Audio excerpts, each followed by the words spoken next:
Imagine standing near a pool of water so hot it sends clouds of steam billowing into the air. Thick plumes that rise and twist in the breeze before dissipating into the atmosphere. The heat radiates against your skin, even from several feet away, a palpable warmth that makes you instinctively step back.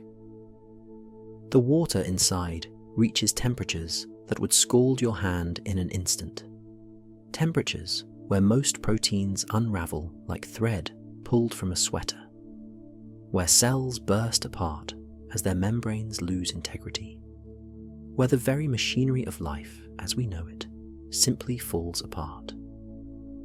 The edges of the pool are encrusted with minerals deposited over centuries, layer upon layer of calcium carbonate and silica, forming terraces and sculptures in shades of white, yellow, and orange.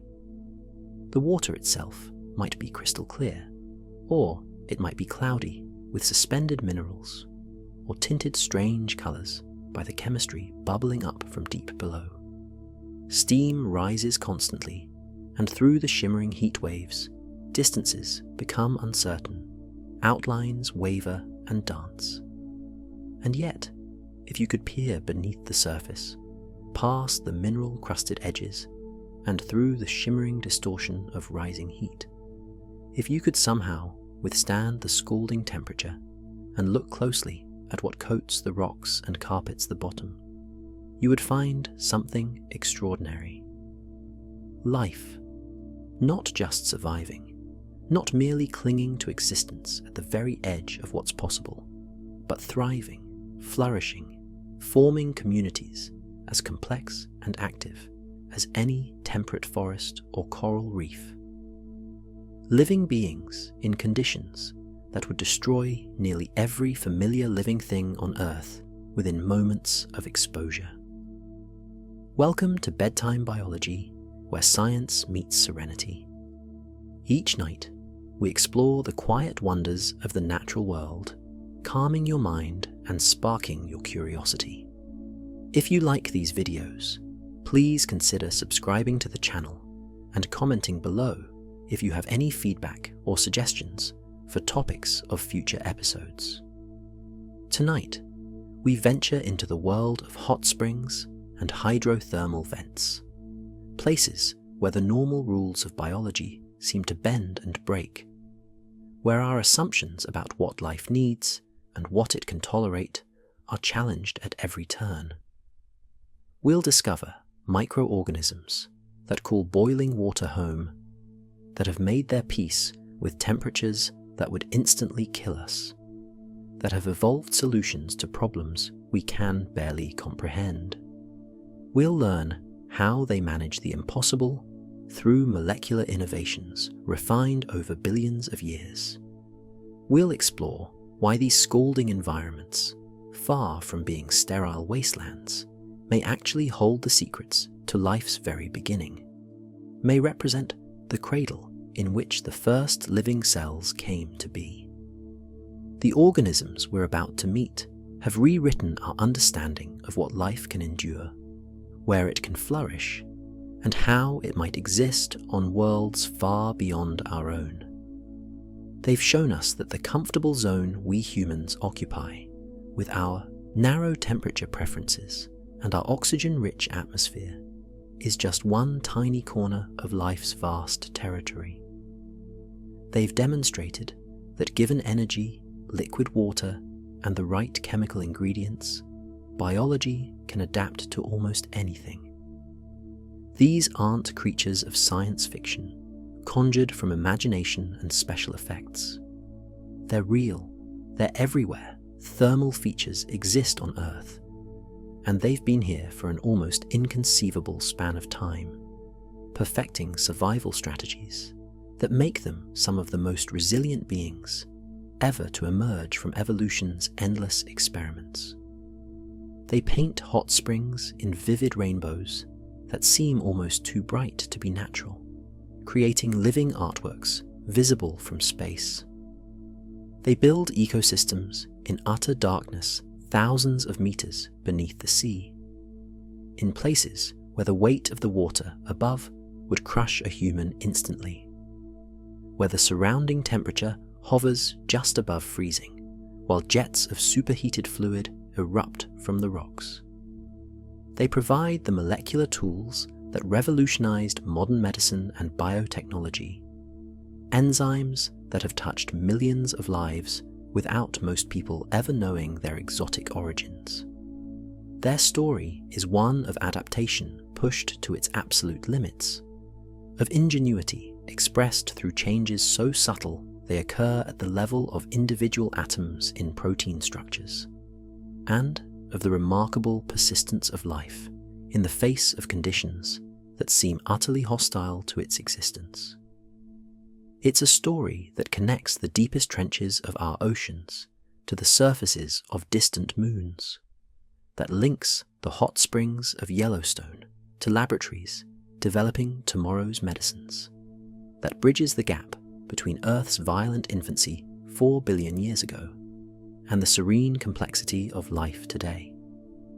So, settle in, let your mind wander into these steaming pools and submarine chimneys, and prepare to see the world of extreme heat through the eyes of the tiny pioneers who learned not just to tolerate it, but to make it home. The story of life in boiling water begins with a name, thermophile. It's a word constructed from two ancient Greek roots, therma meaning heat and philos meaning love, heat-loving. These are organisms, mostly microscopic, that don't just tolerate high temperatures. They require them.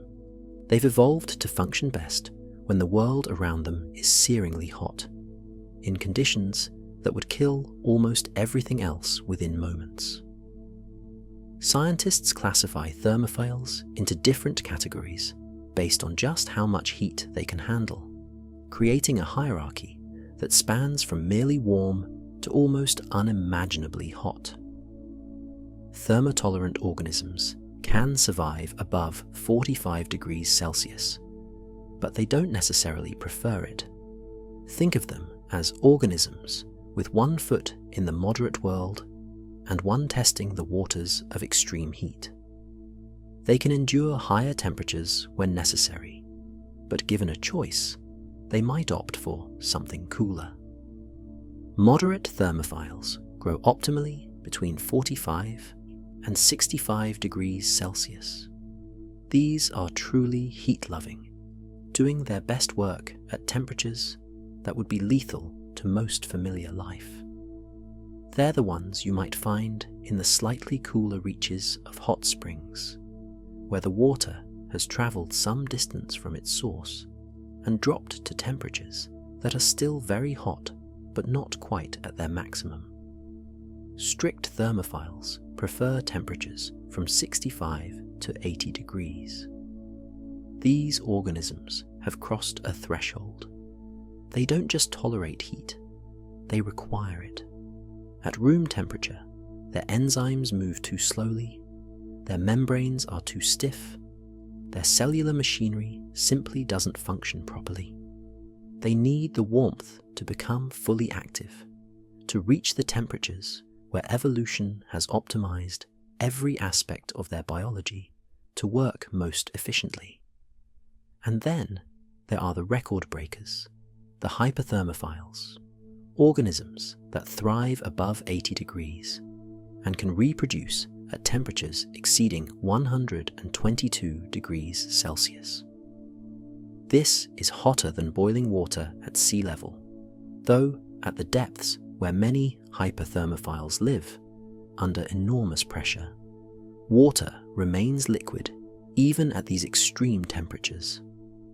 These are organisms operating at what we currently understand to be the upper limit of life, the boundary beyond which the chemistry of biology breaks down faster than it can be maintained. To put this in perspective, to really grasp how extreme these temperatures are, consider that human skin suffers permanent damage, third-degree burns, after just 5 seconds of exposure to water at 60 degrees. A comfortable bath hovers around 40 degrees, warm enough to relax muscles, but cool enough not to cause harm. The normal temperature inside your body is 37 degrees, carefully regulated by multiple systems working constantly, because even a few degrees of deviation, a fever climbing to 41 or 42 degrees, can be dangerous, can cause confusion, seizures, organ damage. Most familiar bacteria, the kinds that live in soil, in water, on your skin, stop functioning well above 60 degrees. The proteins they use to catalyze reactions, to build cell walls, to replicate DNA, all of these begin to denature, to lose their carefully folded shapes and become useless. The vast majority of these extreme heat lovers belong to two domains of life: bacteria and archaea. These are prokaryotes, single-celled organisms without a membrane-bound nucleus. Among them, archaea tend to hold the heat records. Organisms like Methanopyrus candeleri can grow at temperatures up to 122 degrees Celsius, the highest temperature ever recorded as compatible with microbial growth. At these temperatures, water remains liquid only under the immense pressure found deep beneath the ocean surface. Pyrolobus fumari, another archaeon, grows between 90 and 113 degrees Celsius, with an optimum at 106 degrees.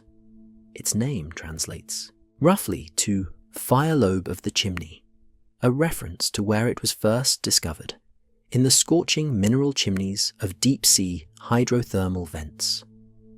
Pyrodictium species form disc-shaped cells connected by networks of hollow tubes and flourish between 80 and 110 degrees. Among bacteria, Aquifex pyrophilus and Thermatoga maritima hold the temperature records, growing optimally at 95 and 90 degrees respectively.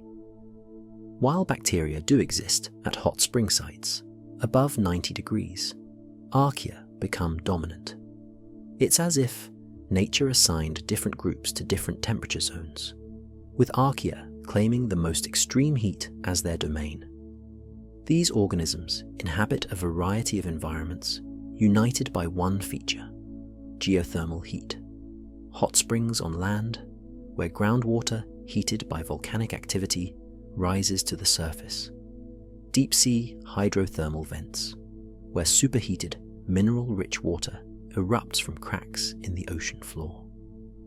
Even more mundane places, like compost heaps, where the metabolic activity of microbes generates temperatures that can climb to 65 or 80 degrees Celsius, hot enough to shift the microbial community from moderate temperature organisms to thermophiles. What's remarkable is that thermophilic microorganisms are suggested to have been among the earliest forms of life on Earth. Their presence in the deepest and most ancient branches of the tree of life implies they may represent something close to our planet's first living cells, organisms that arose in a young, hot world where volcanic activity was far more widespread than it is today.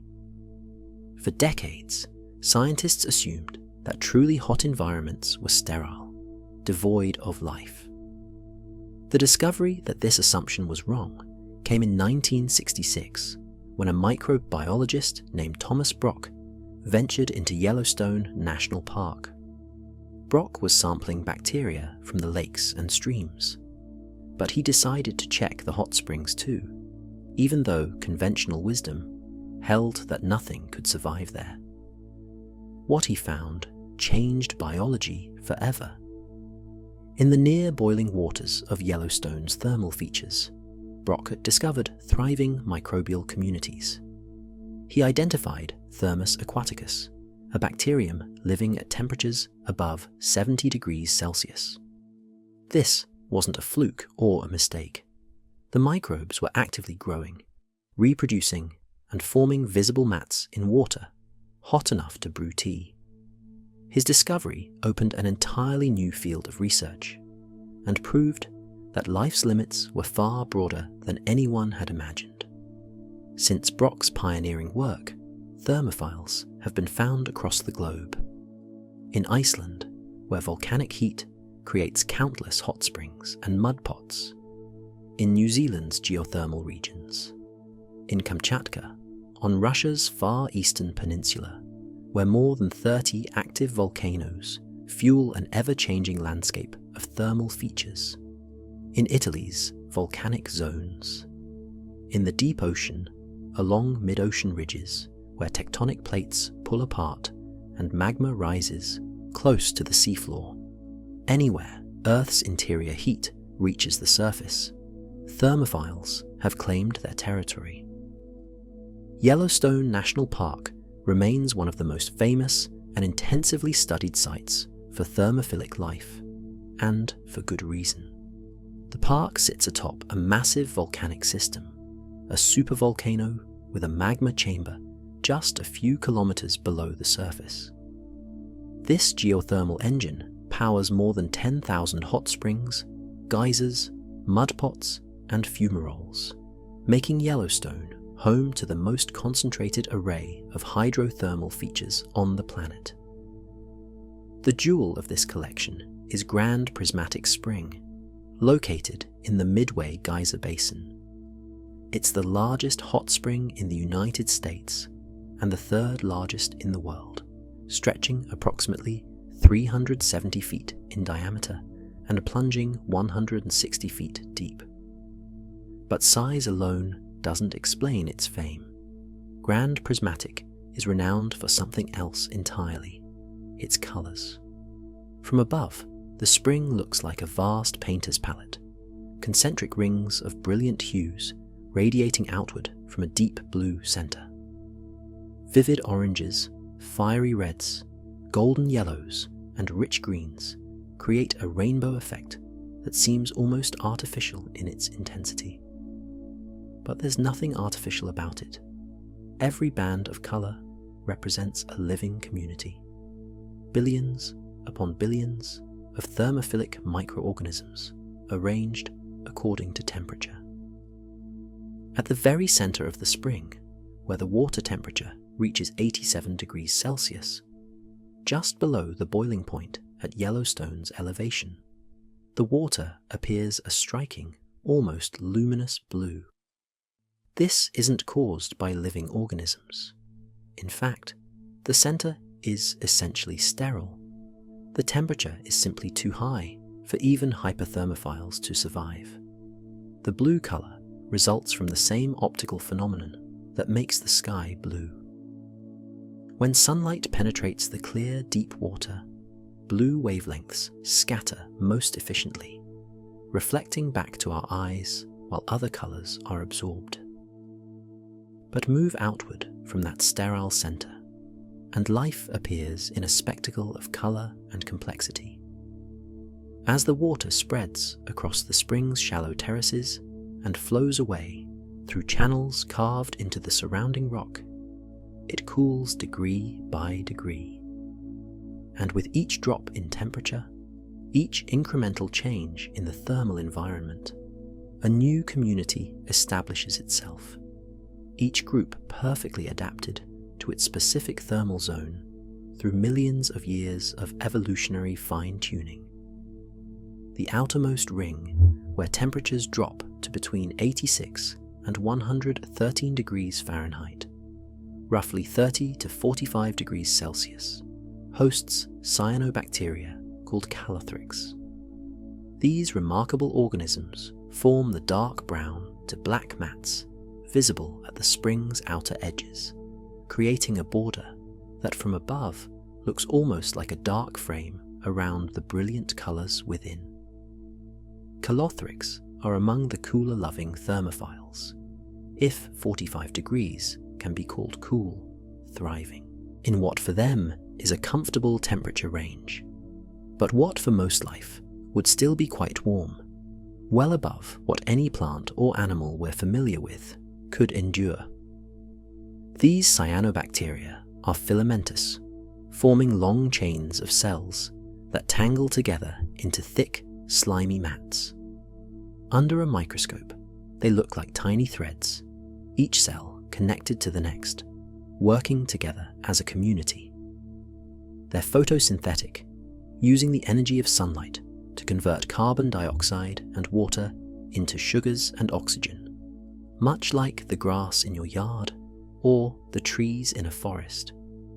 But unlike any terrestrial plant, they do this at temperatures that would denature the chlorophyll and destroy the photosynthetic apparatus of every green thing that grows on land. Move inward to slightly hotter water, where temperatures climb to between 95 and 135 degrees Fahrenheit, approximately 35 to 57 degrees Celsius, and the colors shift dramatically. Here, the landscape transforms into vibrant oranges, brilliant reds, and golden yellows that seem to glow against the white mineral deposits and the dark rocks. This is the realm of Formidium, another genus of cyanobacteria, but one adapted to handle significantly more heat than their Calothrix cousins.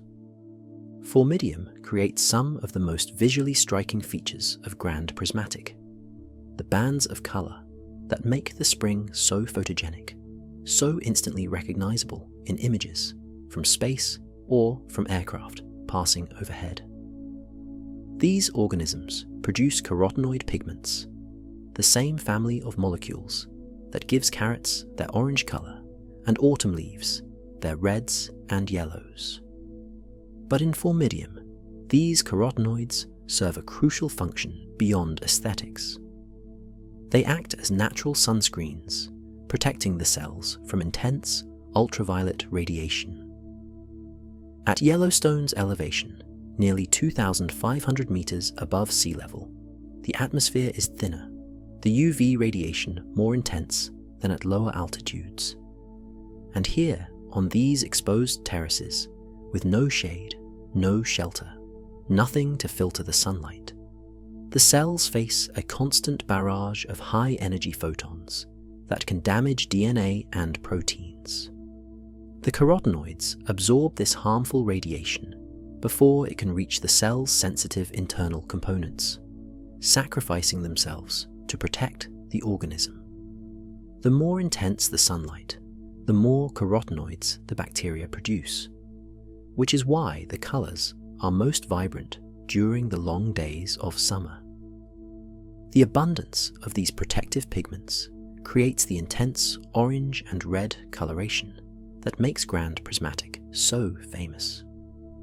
When you see those brilliant bands in photographs, you're looking at billions upon billions of individual cells, each one generating these colorful molecules, each one a microscopic engineering marvel adapted to photosynthesize in conditions that would be immediately lethal to any plant on Earth. Cyanobacteria, like Calothrix and Formidium, represent an ancient lineage.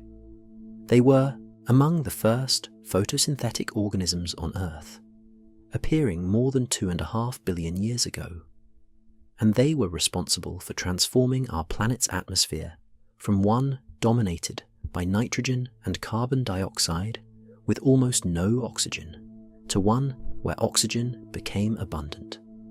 That oxygen, toxic to many early life forms, paved the way for the evolution of complex multicellular organisms, ultimately leading to us. So, when we look at these thermophilic cyanobacteria in Yellowstone's hot springs, we're looking at descendants of the organisms that made our existence possible, now living in conditions that represent some of the most extreme heat on Earth.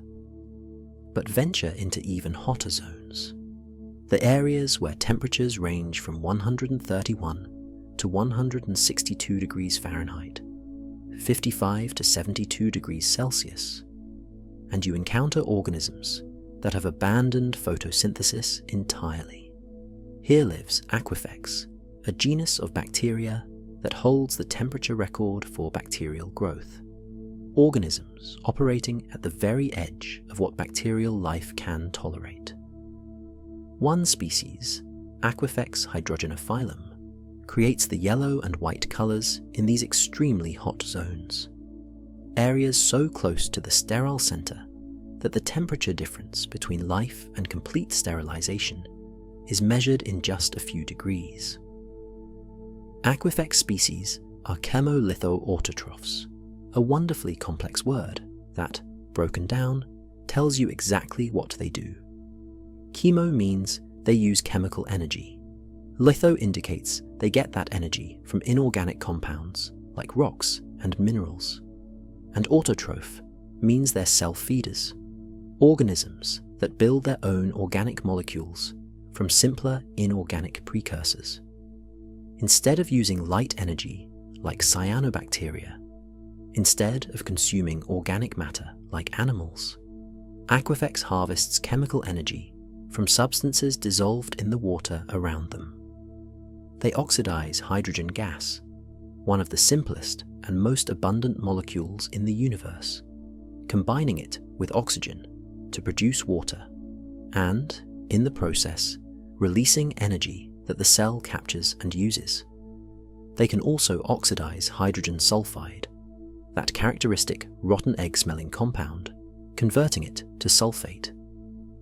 In some environments, they can even use arsenic compounds, substances toxic to most life, as an energy source. They take carbon dioxide, that simple two-atom molecule, and through a series of carefully orchestrated chemical reactions powered by the energy from hydrogen oxidation, they build it into glucose, amino acids, nucleotides, all the complex organic molecules needed for life. This form of metabolism, chemosynthesis, is completely independent of the sun. The energy comes not from photons streaming down from space, but from the chemical potential locked in reduced compounds. The difference in energy between an electron-rich molecule like hydrogen and an electron-poor one like oxygen or sulfate. It's a form of metabolism that could operate in complete darkness, deep underground, on worlds with no star, anywhere that the right chemistry exists. And it represents a fundamentally different strategy for making a living, one that may be as ancient as life itself, perhaps even more ancient than photosynthesis. These bacterial communities aren't just randomly scattered. They form thick microbial mats, layered communities where billions of individual cells live in close proximity, sometimes cooperating, sometimes competing. The mats are often slimy to the touch, protected by sheaths of mucus-like substances that help prevent desiccation and provide some protection from the intense heat and radiation. What makes Grand Prismatic particularly fascinating from above is how clearly visible these temperature-dependent zones become. The colours don't blend gradually. Instead, they form distinct bands, each representing a specific temperature threshold. It's a living temperature map, a visual representation of ecological succession, driven not by time, but by degrees. And these colours aren't static. They change with the seasons. During summer, when Yellowstone basks under long days of intense sunlight, the mats tend toward deep oranges and brilliant reds as the organisms ramp up production of protective carotenoid pigments. In winter, when light levels drop and snow blankets the surrounding landscape, the same organisms shift their pigment production, and the mats take on darker green hues. The spring itself remains active year-round, steam rising into the frigid air even as snow piles up nearby, a pocket of biological activity in an otherwise frozen world. Scientists study Grand Prismatic and Yellowstone's other hot springs for many reasons. These sites offer natural laboratories where thermophilic organisms can be observed in their native habitat, forming complex communities, interacting with their environment, and adapting to conditions that push the boundaries of what we thought life could tolerate. Every color, every mat, every temperature zone tells a story about the remarkable flexibility of biology. But Grand Prismatic represents just one type of hot spring environment. To find the true temperature extremes, the places where hyperthermophiles reign supreme, we must leave the surface world behind and descend into the ocean's depths. Far beneath the waves, where sunlight never penetrates and the weight of the water above creates crushing pressures, the ocean floor is not uniform. In certain places, it tears open. These are the mid-ocean ridges, volcanic mountain ranges that snake across the seafloor for more than 65,000 kilometers, circling the globe like the seams on a baseball. Here, tectonic plates pull apart, magma rises from Earth's mantle, and new oceanic crust is born. And here, in these tectonically active zones, seawater finds its way down through cracks and fissures in the fractured rock. It descends kilometers into the crust, moving closer to pockets of molten rock. As it descends, it heats up. Under the immense pressure of the deep ocean, water can remain liquid at temperatures far above its normal boiling point. Heated to 300, 400, sometimes even higher degrees Celsius, this superheated water begins to dissolve minerals from the surrounding rock: iron, manganese, copper, zinc, sulfur compounds. Eventually, the heated, mineral-laden water rises back towards the seafloor, seeking a way out. When it finds an exit, a chimney-like structure of precipitated minerals, it erupts in a plume, and a hydrothermal vent is born. There are several types of these vents, each with its own characteristics. Black smokers are the most dramatic. They emit plumes of water laden with iron sulfide and other metal sulfides. When this scorching fluid, which can reach temperatures between 300 and 400 degrees Celsius, meets the frigid 2-degree seawater, the dissolved minerals precipitate instantly, forming dark, smoke-like clouds. These particles settle and build up over time, creating towering chimneys that can grow tens of meters tall. White smokers are somewhat cooler, typically emitting water below 300 degrees. Their plumes are lighter in color because they're rich in different minerals: barium, calcium, and silicon compounds. The structures they build tend to be smaller than black smokers, but no less active. Then there are diffuse vents, zones where cooler hydrothermal fluid seeps out more gently. These create shimmering halos in the water as warm and cold layers mix, and they often harbor the most diverse visible life, because the temperatures, while still hot, are cool enough for larger organisms to survive.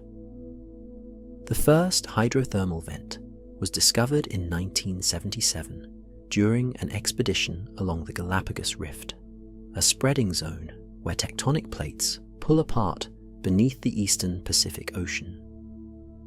Scientists weren't specifically looking for vents.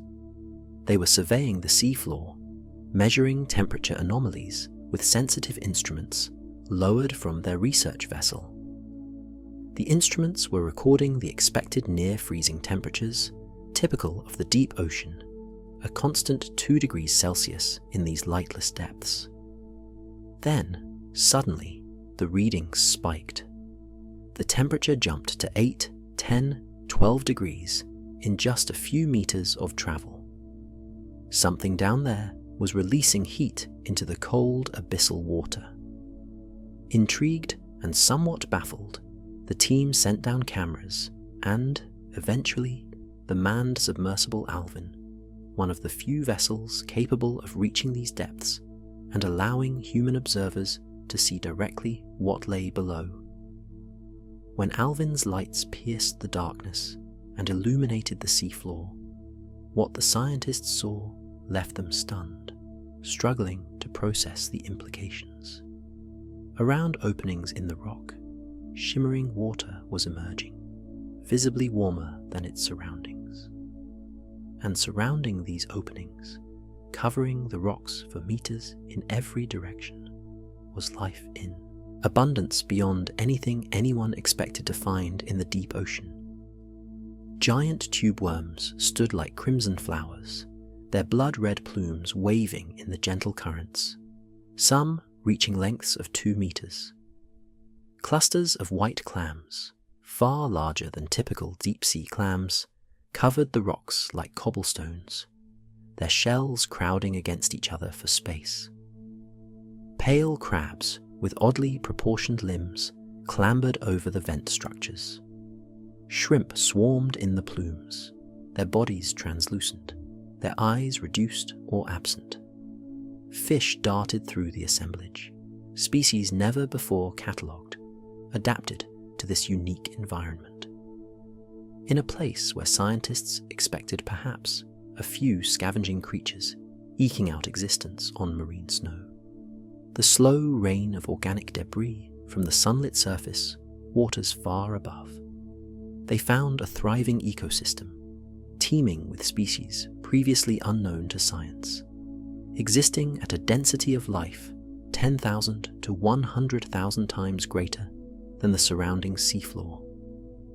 It was as if they had discovered a hidden garden, flourishing in complete darkness, powered by something other than the sun's energy that drives nearly every ecosystem we knew of at the surface.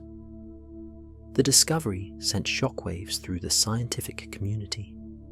It challenged fundamental assumptions about where life could exist and what it needed to survive. Until that moment, virtually all life on Earth was understood to be ultimately dependent on photosynthesis, on plants and photosynthetic bacteria converting sunlight into chemical energy that then flowed through food webs to support everything else.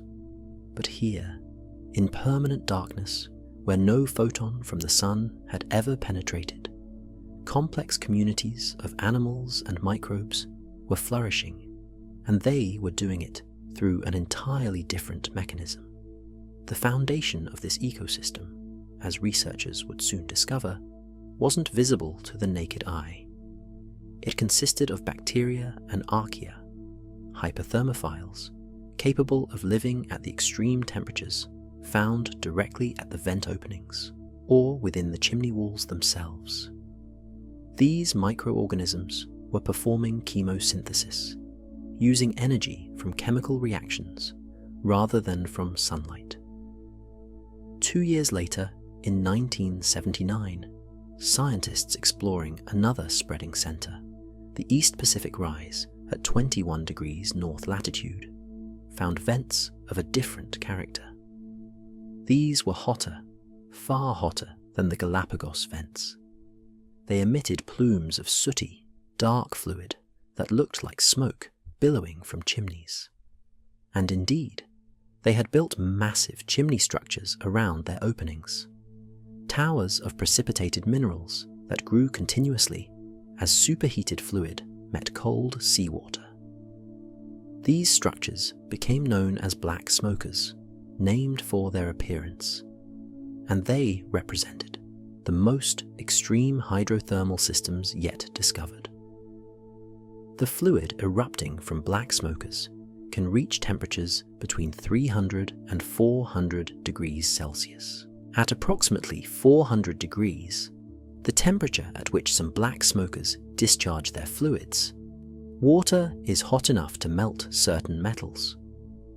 The vent fluid at these temperatures contains dissolved iron, manganese, copper, zinc, sulfur compounds, and many other minerals, leached from the rocks through which the water passed. When this scorching, mineral-laden fluid encounters the near-freezing seawater of the deep ocean, the sudden temperature drop causes the dissolved minerals to precipitate instantly, forming dark particles rich in iron sulfide and other metal sulfides. These particles create the smoke-like appearance, and they settle on the chimney and surrounding rocks, building up over time. The chimneys can grow remarkably quickly, adding centimeters or even meters of height in just a few years. Some black smoker chimneys have been recorded at heights exceeding 40 or 50 meters, towering structures of dark, porous rock standing on the seafloor like industrial smokestacks, constantly venting superheated fluid. The organisms living at black smokers face conditions even more extreme than those at the Galapagos warm water vents. The combination of high temperature, high pressure, extreme chemical gradients, and total darkness creates one of the most challenging environments on Earth. Yet, hyperthermophiles thrive there, making their homes in the very chimney walls, in the thin zone where hot vent fluid meets cold seawater, where temperature gradients of hundreds of degrees can occur over distances of just centimeters. The organisms living closest to the hottest fluids are almost exclusively archaea. Species like Methanopyrus candleri, which as mentioned earlier, holds the record for growth at 122 degrees, was isolated from hydrothermal sediments in the Guaymas Basin. It's a methanogen, an organism that produces methane gas as a byproduct of its metabolism, consuming hydrogen and carbon dioxide in the process.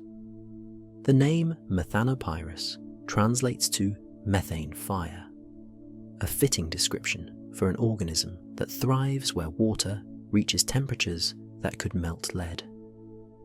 Pyrolobus fumari, the fire lobe of the chimney, makes its home directly on black smoker chimney walls, growing optimally at 106 degrees.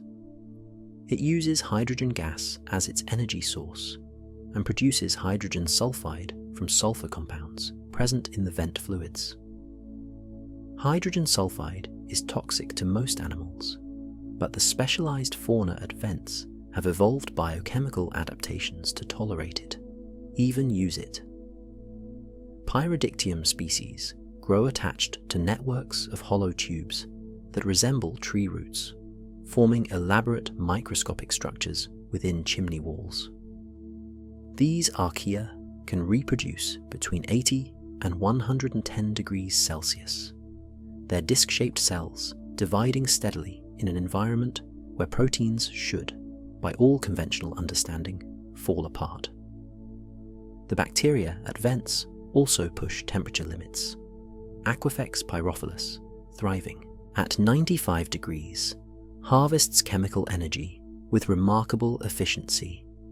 Thermatoga maritima, another heat-loving bacterium, grows optimally at 90 degrees and possesses unique cellular features, including an outer sheath that resembles a toga, the loose outer garment worn in ancient Rome.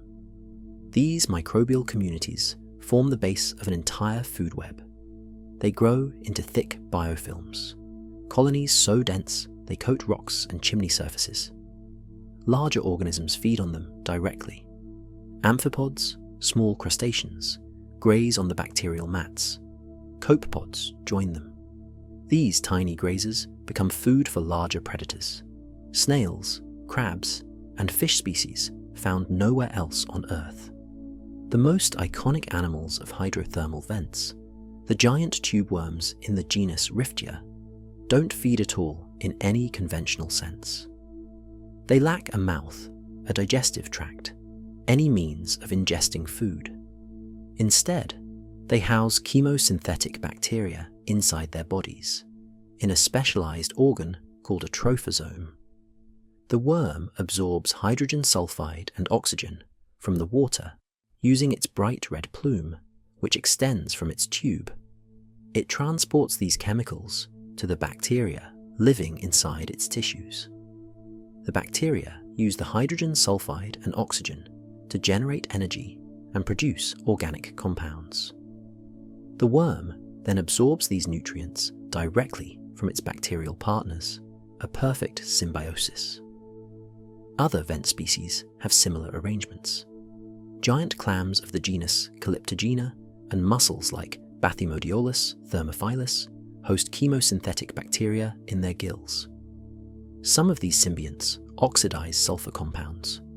Others are methanotrophs, organisms that consume methane. By cultivating these bacterial partners, the animals gain access to chemical energy that would otherwise be unavailable to them. The Pompeii worm, Alvinella pompeiana, named after the Roman city buried by volcanic ash, lives directly on the sides of black smoker chimneys. It constructs a papery tube on the chimney wall, positioning itself in the temperature gradient, where one end of its body might experience temperatures around 20 degrees, while its tail sits in fluid near 80 degrees or higher. It's one of the most heat-resistant multicellular animals known, a creature that seems to straddle the line between life's warm zones and its absolute thermal limits. What allows these animals to survive isn't just tolerance. It's a suite of adaptations developed over millions of years. But to understand how any organism, microbial or otherwise, can function in such extreme heat, we need to look deeper, down to the molecular level, where proteins fold, membranes form, and DNA preserves its code. The fundamental challenge of life at high temperatures is that heat is destructive. It breaks bonds, unravels structures, and speeds up all chemical reactions, including the ones that damage biological molecules. Proteins, the workhorses of every cell, are particularly vulnerable. A protein is a long chain of amino acids, folded into a precise three-dimensional shape. That shape is critical. It determines whether an enzyme can catalyze a reaction, whether a structural protein can support a cell wall, whether a transporter can shuttle molecules across a membrane. The shape is maintained by relatively weak forces, hydrogen bonds, electrostatic interactions, and hydrophobic effects that cause water-repelling parts of the protein to cluster together. In most organisms, raising the temperature disrupts these delicate forces. Proteins unfold, a process called denaturation. Once denatured, they can't perform their functions. Enzymes stop working, structural proteins collapse, the cell dies. Thermophiles and hyperthermophiles have evolved proteins that resist this unfolding. Their secret lies in subtle but crucial changes to the amino acid sequences that make up their proteins.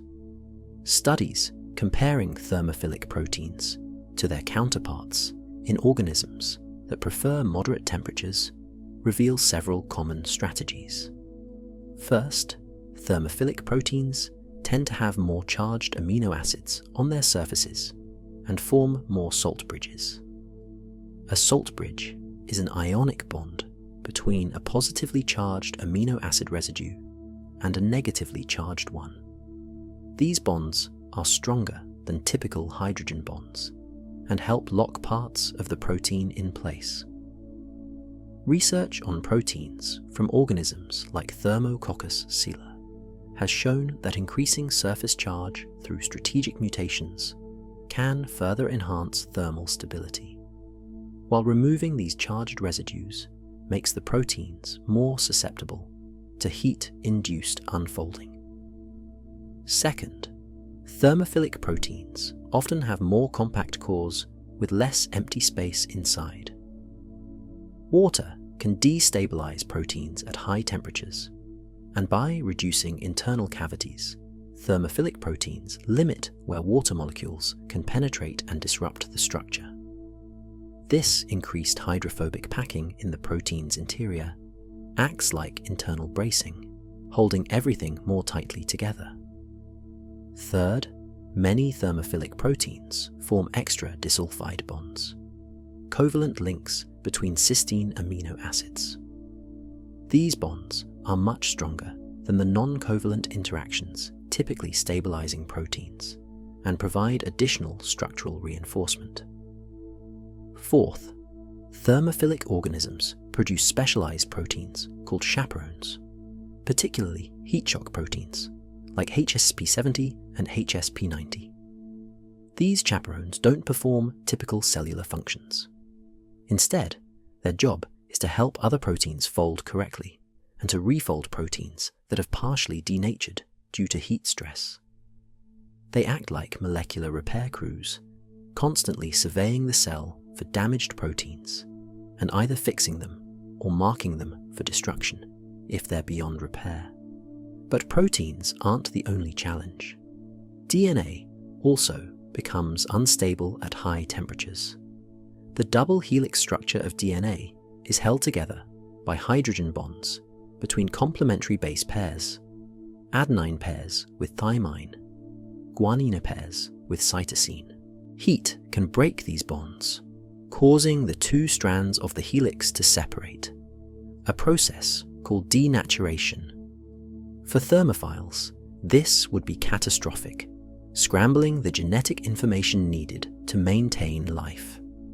Thermophiles protect their DNA through several mechanisms. Some produce specialized DNA-binding proteins that stabilize the double helix. Archaea, in particular, possess proteins remarkably similar to histones, the proteins that organize DNA in eukaryotic cells. These archaeal histones wind DNA into tight, stable structures that resist thermal denaturation. Small DNA-binding proteins like SAC7D, found in the archaeon Sulfolobus acidocaldarius, bend DNA and significantly increase the temperature required to denature it.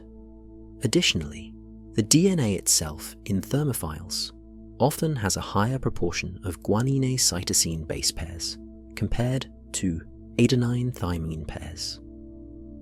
GC pairs are held together by 3 hydrogen bonds instead of 2, making them inherently more stable at high temperatures.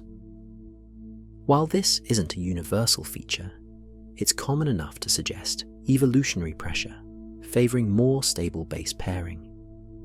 Thermophiles also maintain higher intracellular concentrations of certain salts, particularly potassium and magnesium, which help stabilize both DNA and RNA. Some produce unusual polyamines, small organic molecules that bind to nucleic acids and protect them from heat-induced damage. Then there are the cell membranes, the barriers that separate the cell's interior from its environment. In most organisms, membranes are lipid bilayers, 2 layers of fatty molecules with hydrophilic heads facing outward toward water, and hydrophobic tails facing inward away from water. At high temperatures, these membranes become too fluid, losing their structural integrity. Thermophilic bacteria address this by incorporating more saturated fatty acids into their membranes. Saturated fats have no double bonds between carbon atoms, allowing them to pack more tightly together, which increases the membrane stability and raises the temperature at which it becomes too fluid. But archaea take a completely different approach. Their membrane lipids aren't based on fatty acids at all.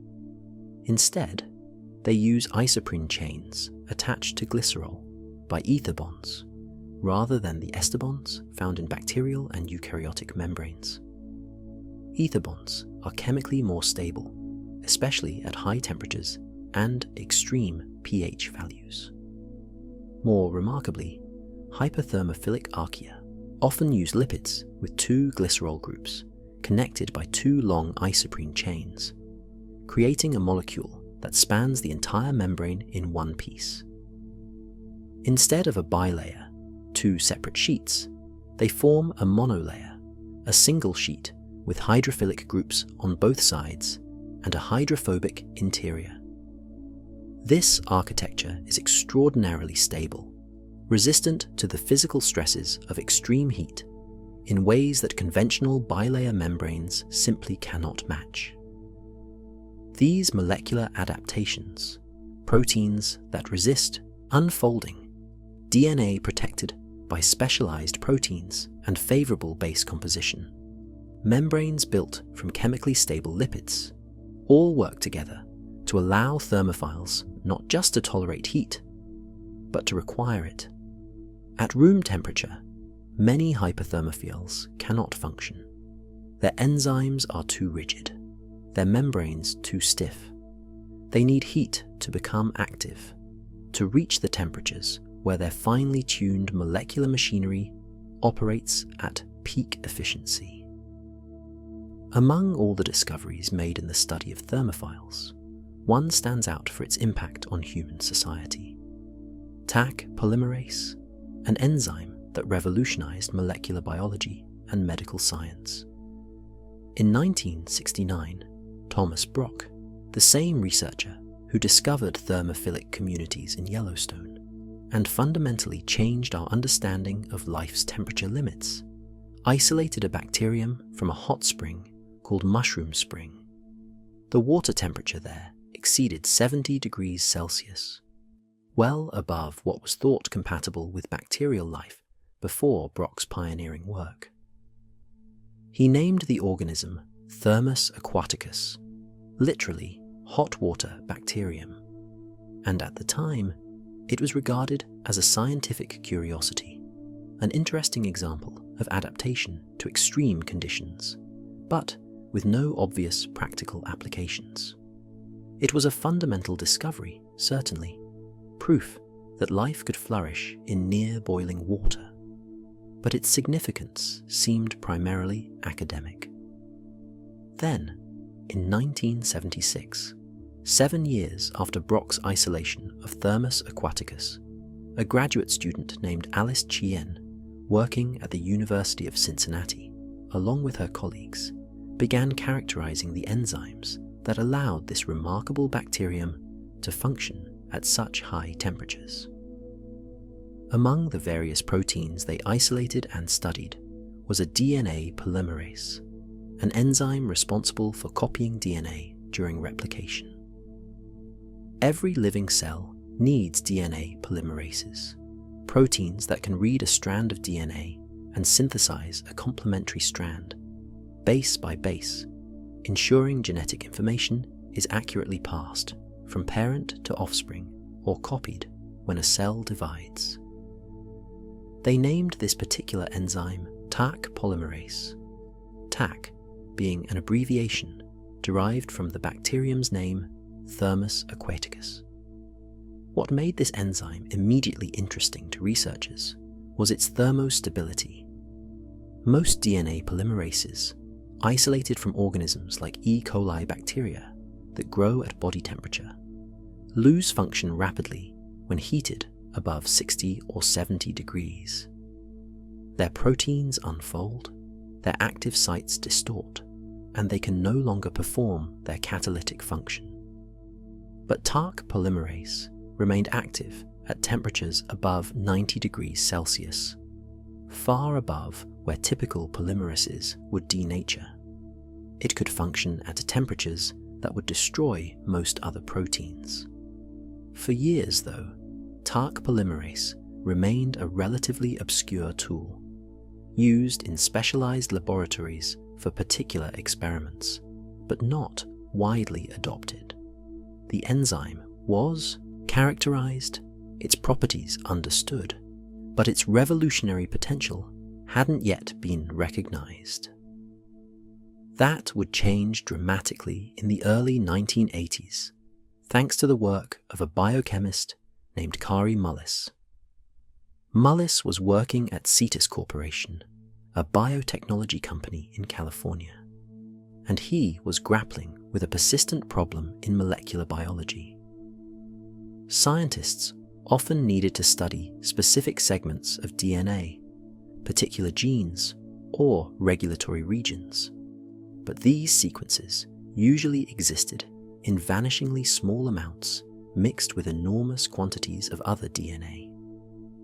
Trying to analyze a single gene amid the 3 billion base pairs of the human genome was like trying to find and read a specific sentence in a library containing every book ever written. The signal was lost in overwhelming noise.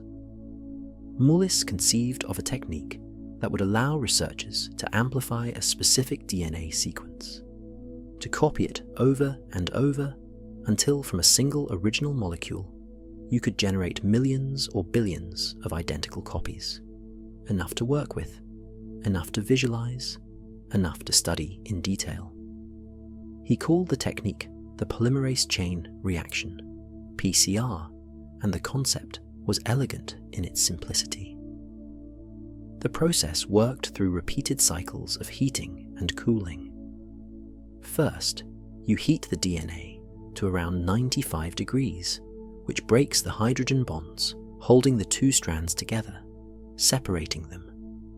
Then, you cool the solution to around 55 degrees, allowing short DNA primers, synthetic sequences designed to match the beginning and end of your target region, to bind to their complementary sequences on the separated strands. Then, you raise the temperature to around 72 degrees, the optimal temperature for DNA polymerase to work, and the enzyme extends from the primers, copying the target region. Each cycle doubles the number of target sequences. After 20 cycles, you have over 1 million copies. After 30 cycles, over 1 billion. But there was a critical problem with the original version of PCR. The DNA polymerase being used, the clenofragment derived from E. coli, couldn't survive the 95-degree heating step needed to separate the DNA strands. Every cycle denatured the enzyme. So after each heating cycle, the reaction tube had to be opened and fresh enzyme added manually before the extension step could proceed. This made the process incredibly labor-intensive and time-consuming. A typical PCR run might take hours or even days, with a researcher standing at the bench, opening tubes, adding enzyme, closing tubes, moving through cycle after cycle. It was tedious, prone to contamination every time a tube was opened, and limited in throughput because each tube required constant attention. Then someone in Mullis's lab, or perhaps Mullis himself, accounts vary, had a crucial insight. What if, instead of using E. coli polymerase, they used a thermostable polymerase, one that could withstand the 95-degree denaturation step? A polymerase from a thermophile, perhaps. And there, sitting in laboratory freezers and in scientific literature, characterized more than a decade earlier, was Taq polymerase. In 1988, Mullis and his colleagues published a landmark paper demonstrating PCR using Taq polymerase. The results were transformative. Because Taq remained active through the heating cycles, the enzyme didn't need to be replenished. The entire amplification could occur in a single sealed tube in a relatively simple machine, a thermal cycler that just heated and cooled according to a programmed schedule. No manual intervention, no opening tubes, no contamination risk. The process that had been tedious and unreliable became robust, automated, and practical for routine use in any laboratory. The implications rippled across biology, medicine, and forensic science almost immediately.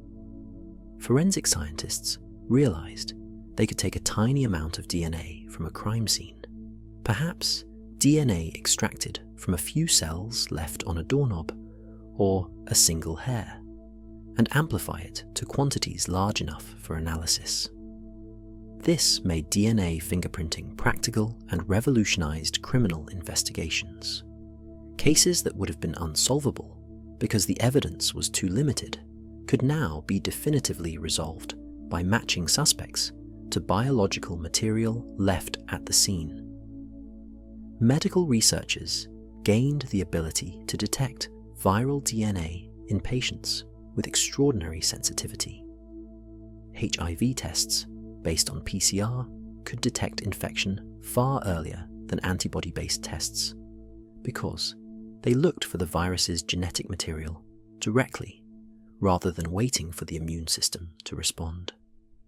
This early detection changed treatment outcomes, allowing interventions to begin before the disease had progressed significantly.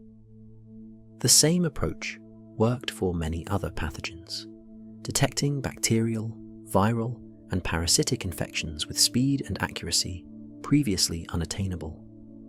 Geneticists could suddenly study ancient DNA, genetic material extracted from fossils, from mammoths frozen in permafrost, from insects preserved in amber, from Egyptian mummies and Neanderthal bones. These samples contained degraded, fragmented DNA in tiny quantities, far too little to work with using conventional methods. But with PCR, even a few surviving DNA molecules could be amplified and sequenced, revealing evolutionary relationships, population histories, and extinct species genetics. The field of paleogenetics was born, reconstructing the genomes of organisms dead for thousands or tens of thousands of years. Biotechnology companies used PCR to clone genes, to engineer bacteria and yeast to produce human proteins like insulin or growth hormone, to develop genetically modified crops with enhanced resistance to pests or environmental stress. Pharmaceutical companies used it in drug development, in diagnosing genetic diseases, in personalizing medicine by identifying which patients would respond to which treatments based on their genetic variants. The commercial value was obvious. Hoffmann La Roche, the pharmaceutical giant, acquired the patents for PCR and Taq polymerase from Cetus Corporation for $330 million, a staggering sum at the time, and one of the largest patent deals in biotechnology history. From those patents, Roche likely generated revenues in the billions of dollars over the following decades, as PCR became a standard technique used in virtually every molecular biology laboratory in the world. In 1989, recognizing the enzyme's transformative impact across multiple fields of science, Science magazine named Taq polymerase its first Molecule of the Year, an honor acknowledging not just the molecule's interesting properties, but its real-world importance, the ways it had already begun changing how research was conducted, and what questions could be answered. Then, in 1993, Kary Mullis received the Nobel Prize in Chemistry for developing PCR, a remarkably quick recognition by Nobel standards. The award was notable for another reason too. It was the only Nobel Prize ever awarded for research performed at a biotechnology company, most Nobel-winning work being conducted at universities or government research institutions. The award acknowledged that PCR hadn't just advanced knowledge in one narrow field. It had become a foundational tool across biology, a technique as basic and essential as looking through a microscope or growing cells in culture. And at the heart of this revolution was an enzyme from a bacterium living in a Yellowstone hot spring, an organism discovered by a curious scientist willing to check whether life might exist in places everyone assumed were sterile. Taq polymerase stands as perhaps the clearest example of how studying extremophiles, organisms living in environments we might consider irrelevant or unimportant, can yield discoveries with immense practical value. Without Thomas Brock's willingness to explore hot springs, without Alice Chien's work characterizing thermostable enzymes, without the billions of years of evolution that shaped Thermus aquaticus's DNA polymerase to function at high temperatures, the molecular biology revolution of the past few decades might have unfolded very differently, more slowly, less completely. But Taq polymerase was just the beginning. Once scientists realized that thermophilic organisms produced incredibly stable enzymes, the search for other extremozymes, enzymes from extremophiles, intensified. Researchers discovered DNA polymerases from archaea like Pyrococcus furiosus and Thermococcus species. These enzymes possess proofreading ability, the capacity to detect and correct mistakes during DNA replication, something Taq polymerase lacks. This makes them ideal for applications requiring high fidelity, like gene cloning and DNA sequencing. Enzymes that break down starches, lipases that degrade fats, proteases that cleave proteins, cellulases that dismantle cellulose, all have been isolated from thermophiles and find applications in industry. These thermostable enzymes work efficiently at high temperatures, speeding up industrial processes. They're more stable during storage, reducing costs. They resist contamination because few organisms can survive at the high temperatures where these enzymes operate optimally. The brewing industry uses thermostable amylases to convert starches into fermentable sugars. The detergent industry incorporates thermostable proteases and lipases into laundry products, enzymes that remain active in hot wash cycles and break down protein and fat stains. The biofuel industry uses thermostable cellulases to break down plant material into sugars that can be fermented into ethanol. Every application represents a direct translation of evolutionary innovation into human technology. These are tools shaped over billions of years to function in environments we find alien and hostile, now repurposed to solve our problems and advance our goals. The microorganisms living in Yellowstone's hot springs and at deep-sea vents have, through their very existence, contributed immeasurably to modern science and industry. But perhaps the most profound question raised by thermophilic life isn't what it can do for us now, but what it tells us about our origins and about the possibility of life elsewhere in the universe.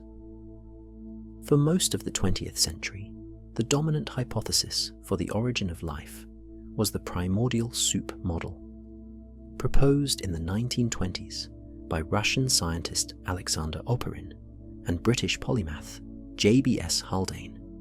This idea envisioned life arising in a warm, shallow pond or ocean filled with organic molecules.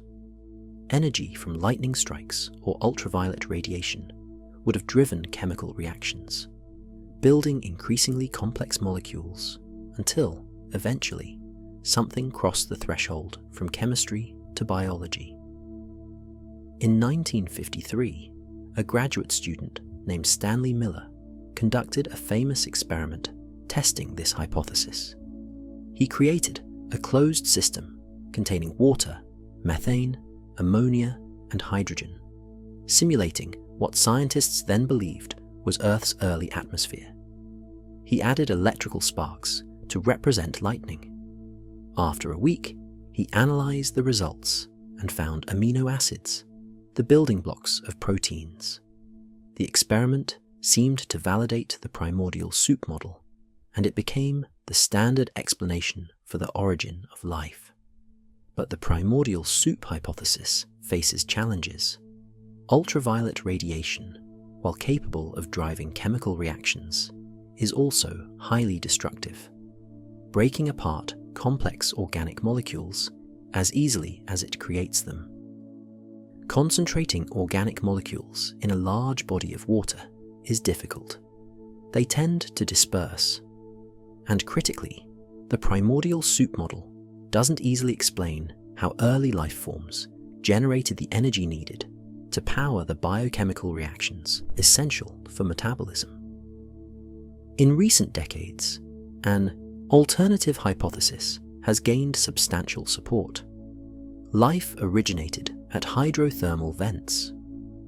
The discovery of thriving ecosystems around deep-sea vents in 1977 demonstrated that life could exist and flourish in complete darkness, powered by chemical energy rather than sunlight. This revelation prompted scientists to reconsider where life might have begun. If modern organisms can base their entire existence on chemosynthesis, might the first living cells have done the same? Several lines of evidence point toward hydrothermal vents as a likely birthplace for life. First, hydrothermal systems provide a continuous source of chemical energy. Reduced compounds like hydrogen gas and hydrogen sulfide, abundant in vent fluids, react spontaneously with oxidized seawater, releasing energy. These reactions can drive the synthesis of organic molecules without requiring lightning or ultraviolet light. Second, hydrothermal vents create natural chemical and thermal gradients. Hot, mineral-rich fluid rises from Earth's crust and meets cold, slightly acidic ocean water. The interface between these two fluids creates natural concentration gradients of protons, the positively charged hydrogen ions that all living cells use to generate energy. In modern cells, proton gradients across membranes power the production of ATP, the universal energy currency of life. In early cells, the natural proton gradients at vent sites could have served the same purpose, eliminating the need for primitive cells to create their own gradients initially. Third, the porous mineral structures at hydrothermal vents, particularly at a type of vent called alkaline or white smoker vents, provide tiny compartments, natural microscopic chambers where chemical reactions could have occurred in higher concentrations than in the open ocean. These mineral cells might have served as templates for the first biological cells, providing a physical boundary that kept reactants together long enough for complex chemistry to unfold. The famous Lost City hydrothermal field, discovered in 2001 near the Mid-Atlantic Ridge, represents an example of an alkaline vent system. Instead of hot, acidic black smokers, Lost City's vents emit warm, alkaline fluids around 90 degrees Celsius. These fluids, produced by a geological process called serpentinization, where seawater reacts with mantle rocks, are rich in hydrogen gas and methane. The vents build towering white chimneys made of calcium carbonate, some reaching heights of 60 meters. Researchers studying Lost City have found microbial communities quite different from those at black smokers.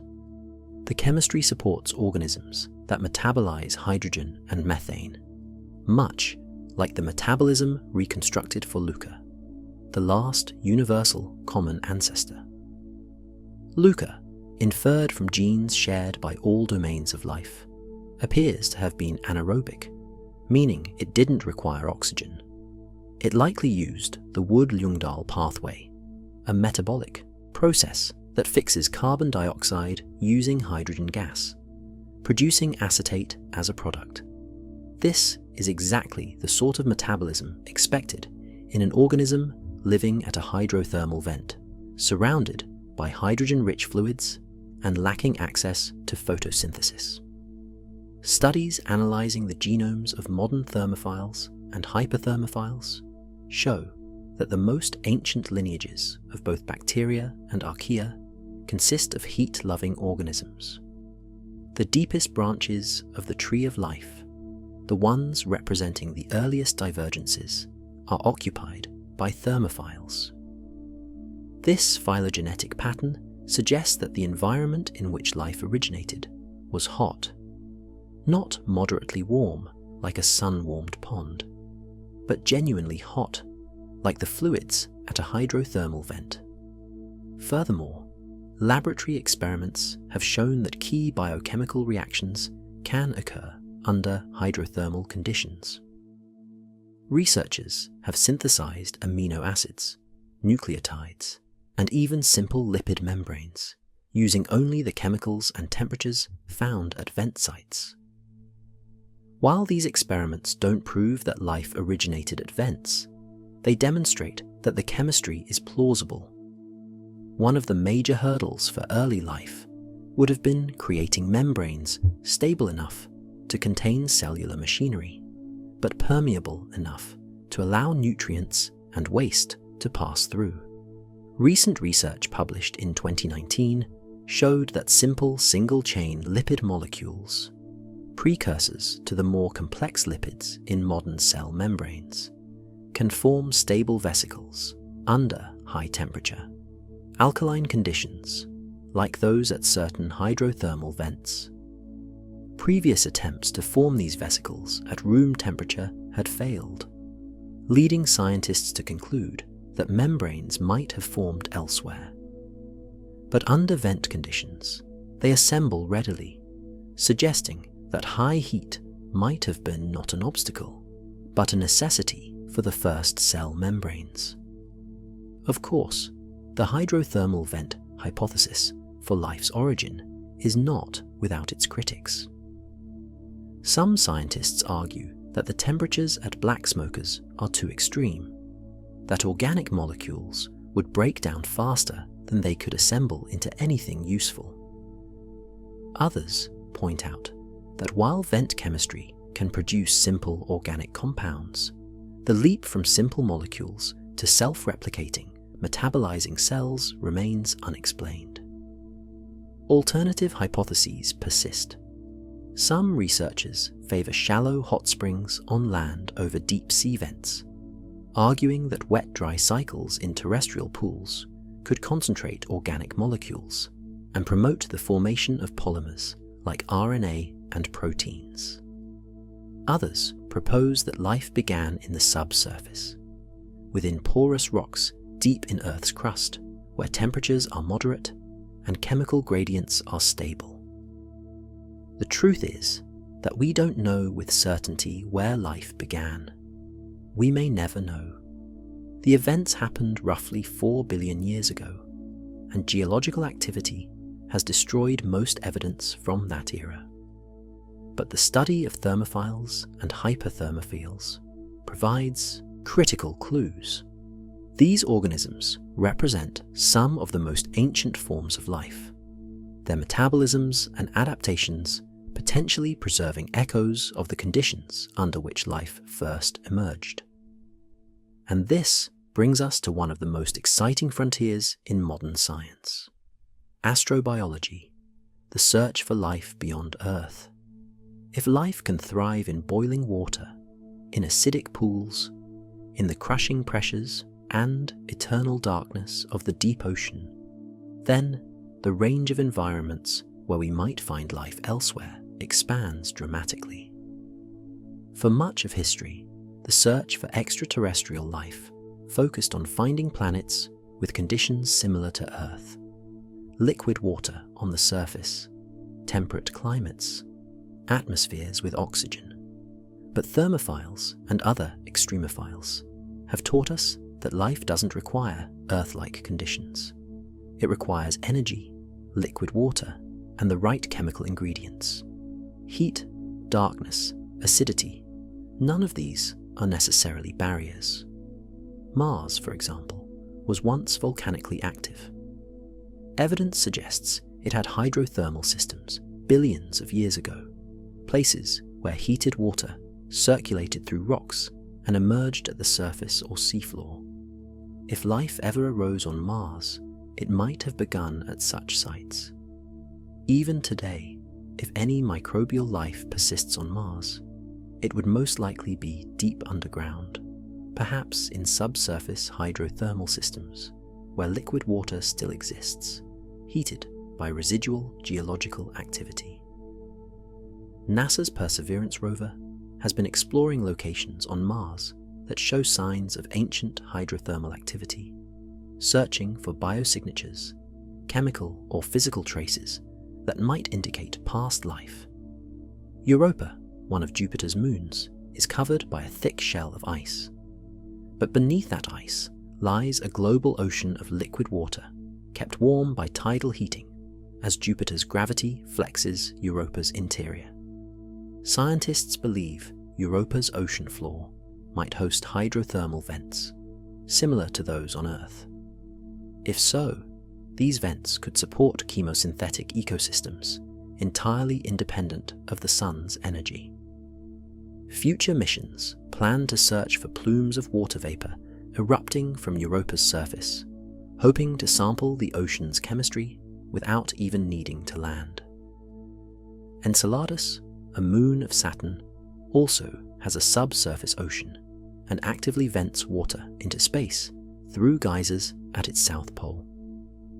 The Cassini spacecraft flew through these plumes and detected organic molecules, salts, and other compounds consistent with hydrothermal activity on Enceladus's ocean floor.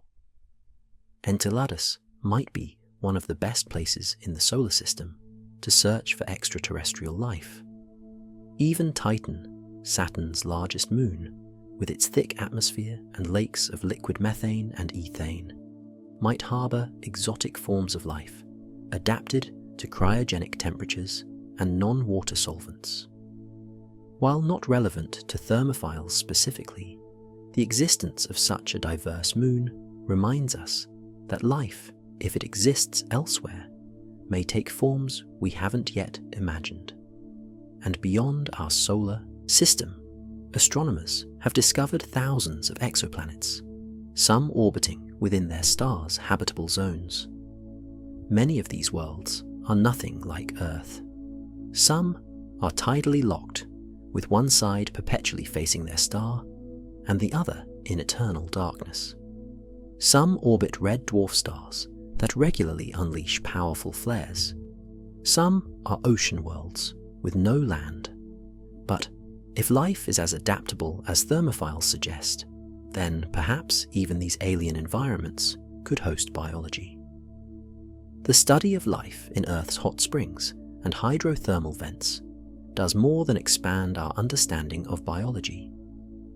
It reshapes our conception of life's possibilities and guides our search for it among the stars.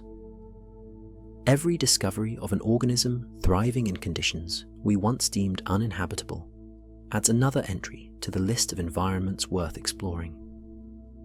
Every adaptation uncovered in a hyperthermophile offers insights into how life might solve the same problems on distant worlds. As we've journeyed through the boiling pools of Yellowstone, descended to the seafloor vents, peered into the molecular machinery of thermophiles, and considered the origins of life itself, a picture emerges. Life is not fragile. It does not require a narrow band of comfortable conditions. Given energy, water, and the essential elements, life finds a way. It adapts. It evolves. It persists. The microorganisms that paint grand prismatic spring in vivid rainbows, that colonize the chimney walls of black smokers, that fix carbon in the absence of light and generate methane in superheated water. All of these represent not oddities or exceptions, but testaments to the fundamental resilience and creativity of biology. They remind us that our own existence, comfortable in our temperate zones, with our oxygen-rich atmosphere and our photosynthesis-driven ecosystems, is just one expression of life's potential. We are not the only way, perhaps not even the typical way. We are simply the way that succeeded on the particular planet we happened to evolve on. The thermophiles were here long before us. They will likely persist long after, and they carry within their cells the secrets not only of survival in extreme heat, but possibly of life's very beginnings, encoded in their genes and expressed in their biochemistry. So the next time you see steam rising from a hot spring, or read about discoveries at deep-sea vents, or hear about advances in biotechnology made possible by enzymes from extremophiles, remember the invisible pioneers, the microorganisms that learned to call boiling water home. They are, in a very real sense, living windows into our past and guides to the cosmic search for life beyond Earth. If you found this exploration of life at extreme temperatures fascinating, please consider liking this video and subscribing to Bedtime Biology. Share your thoughts or questions in the comments below. What aspect of thermophilic life intrigues you most? Do you think life began at hydrothermal vents? What other extreme environments would you like to learn about? Your feedback helps shape future episodes. Until next time, sleep well, dream of distant worlds, and remember that life, in all its remarkable forms, is more adaptable, more persistent, and more surprising than we ever imagined.